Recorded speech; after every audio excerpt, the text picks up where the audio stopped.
সাবেক প্রধানমন্ত্রী শেখ হাসিনা ও সাবেক স্বরাষ্ট্রমন্ত্রী আসাদুজ্জামান খান কামাল সহ ৩ আসামির বিরুদ্ধে জুলাই-আগস্টে সংঘটিত মানবতাবিরোধী অপরাধে দায়ের করা মামলার সর্বশেষ সাক্ষীর সাক্ষ্য গ্রহণ আজ।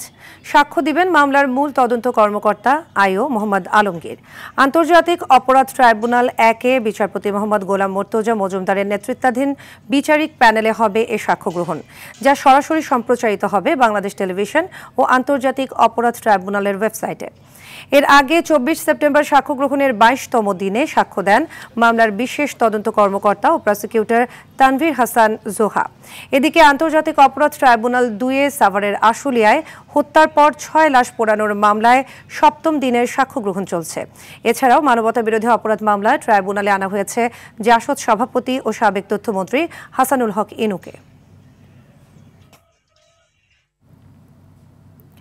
দর্শক, এই মুহূর্তে আন্তর্জাতিক অপরাধ ট্রাইব্যুনাল থেকে সরাসরি যোগ দিচ্ছেন সহকর্মী এজিএম মাহমুদ।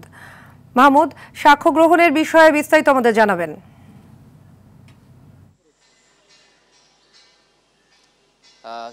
সাদিয়া, আন্তর্জাতিক অপরাধ ট্রাইব্যুনালে শেখ হাসিনার বিরুদ্ধে কিন্তু সর্বশেষ সাক্ষী দিবেন এই মামলার মূল তদন্তকারী কর্মকর্তা এবং কিছুক্ষণের মধ্যেই তার সাক্ষ্য গ্রহণ শুরু হবে। যদিও 11:30টায় শুরু হওয়ার কথা ছিল, কিন্তু কারিগরি ত্রুটির কারণে কিছুটা দেরি হচ্ছে।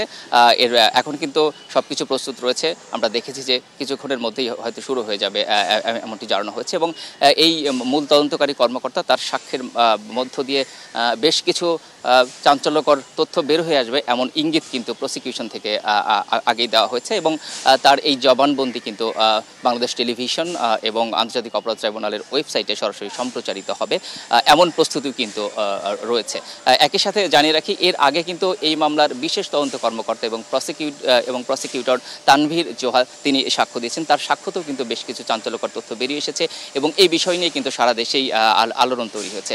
তো একইভাবে এই যেহেতু মামলার আয়ও তিনি এবং পুরো তদন্তর কাজ আসলে তার মাধ্যমেই হয়েছে, সেই হেতু তার এই সাক্ষ্য গ্রহণ এই মামলার ক্ষেত্রে বিচারিক কার্যক্রমের ক্ষেত্রে খুব গুরুত্বপূর্ণ ভূমিকা রাখবে, এমন কথাও কিন্তু প্রসিকিউশন থেকে জানানো হয়েছে। আমরা অপেক্ষা করছি, হয়তো সাক্ষ্য গ্রহণ শুরু হলে আমরা হয়তো পরবর্তী সংবাদে জানাতে পারবো যে তার সাক্ষ্য গ্রহণের মধ্য দিয়ে আসলে কি তথ্য বের হয়ে আসলো। আমরা অপেক্ষা করছি, পরবর্তী সংবাদে নিশ্চয়ই জানাবো। এছাড়া আন্তর্জাতিক অপরাধ ট্রাইব্যুনাল ২-এ আশুলিয়ায় হত্যার পর ৬ লাশ পোড়ানোর যে মামলা, এই মামলার ৭ম দিনের সাক্ষ্য গ্রহণ চলছে। আজ একজন সাক্ষীর জেরা চলছে। এরপর কিন্তু ৯ম সাক্ষী তিনি সাক্ষী দিবেন, একজন পুলিশ সদস্য, তিনি আসলে ওই ঘটনার বর্ণনা দিবেন। তো আমরা অপেক্ষা করছি, পরবর্তী সংবাদে এ বিষয়ে আরও বিস্তারিত তথ্য জানাতে পারবো। তো আপাতত আন্তর্জাতিক অপরাধ ট্রাইব্যুনাল থেকে এই ছিল আমার কাছে সর্বশেষ তথ্য। সাদিয়া, ধন্যবাদ মাহমুদ।